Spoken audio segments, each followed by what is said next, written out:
congratulate you breaking 90 for the first time in a tournament. You shot 86. I want to just have a little interview with you, and I want to hear what you did differently than first day. Now, I'm going to tell the audience that on the first day you shot 105, right? And on a difficult course. And the second day you shot 86, much more difficult course. And I just want to hear what are the things you did differently to shoot that 86? If you did do something different.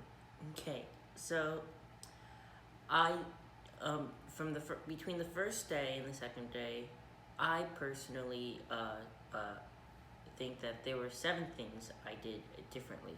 Okay. So the first thing I did differently on the second day than the first day was that I did not look at my score. I did not count up the score, calculate what I had to shoot on the next couple holes in order to get a certain score at the end of the round. I didn't do any of that. So in the end, it really benefited me because I wasn't pressured to on each hole to try to shoot bogey or to try to shoot a par, and thus I was able to shoot much better on the second day than on the first day. So you used to trying to add up the score, but this time you didn't. You played a hole by hole, shot at a time. Okay, that's great. Okay, what else? So the second thing that I did differently on the second day than the first day was that I drank a lot more water than I had on the first day. Interesting. It was a hot day, right? Yes, it was a very, very hot. Right. I drank as much water as I could, and I made it one of the my most important priorities for that round. Wow. So you feel like if you're more hydrated, yes, then you feel like you could get more, could concentrate more, right? Good. Okay, that's interesting. And so the third thing that I did differently on the second day than on the first day was that I didn't swing 100%. I didn't swing as hard as I could.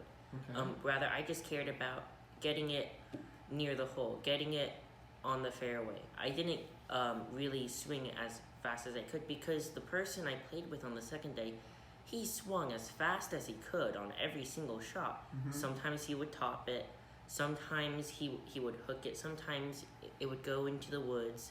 But a fair amount of those times it went pretty straight.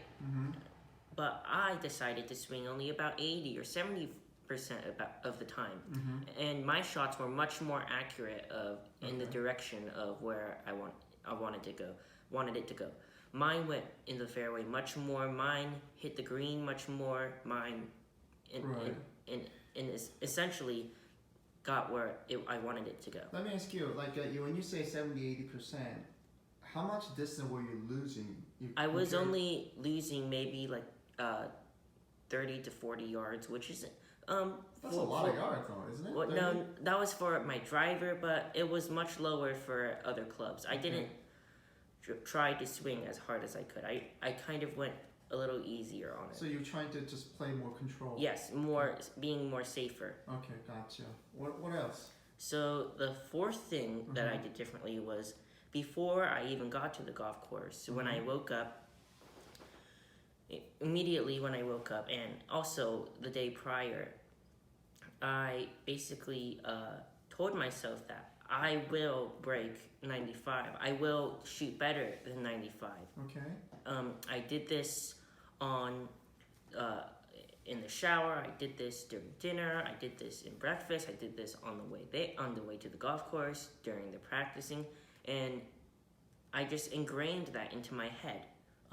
Before the second day of golf. Okay. And during that second day of golf, I shot bogey, par, bogey, or something like that for the first couple of holes, and I was like, I'm doing pretty good. You know what? I'm going to break 90. So then I changed that, and I said I'm going to shoot better than 90. I'm going to break 90. I'm going to shoot in the 80s, and yes, and that did happen. I shot in the 80s. I got an 86, 16 over par. It was a par 70 course, And that was number 4, and number 5 is very similar. Number 5, adding on to that, I encouraged myself saying that was a great shot, even though it wasn't, it didn't go out straight. At least it got in the fairway. At least it got closer to the hole. You're advancing the golf ball. I encouraged myself with every single shot that I did. Very good. And the 6th thing that I did, and this really ties into the not shooting 100%, was that, like Coach Tommy said before, have a club up or a club down, because there are many blind shots. So I kind of took that a step further, and I looked at the green with my rangefinder and on the map course, and I saw that sometimes I didn't want to be over, because normally I would hit it over the green, and I realized sometimes it's better to hit it short of the green than over the green, because over the green there can be water, hazards, fescue, trees, but in front of the green there's usually fairway. So that was a lot different, and I had a much easier chipping shot before the green than I hit over it. So I really took a club lower or half a club lower, or swung a little bit easier, so that it went before the green or just onto the green, not really hitting it over the green. So I had a very tough shot. I see. Now, we call that a lot. If you miss the wrong side of the green, it's much more difficult to get it up and down. We call that short-sided, which means less green to work with, or it's tougher. So sometimes you're actually right. Anything, like usually in front of the greens, mostly there's fairway, right? So you're gonna get a lot more easier shots than if you're over. And lastly, the 7th thing, this is overall, I didn't let anything else affect me on that day. My sole focus was on my golf game. I didn't think about my partner's golf game. I didn't think about anyone who was watching me. I just focused on my golf game, focused on every shot, on every hole, and just gave it my best shot for the entire day. Wow. Yeah, I know, but yes, what you've done is amazing. I mean, you broke 100 2 weeks ago, and now 2 weeks later you broke 90. You shot 86. I mean, I don't think the audience know that you've been playing golf maybe a year and a half. You live in New York City.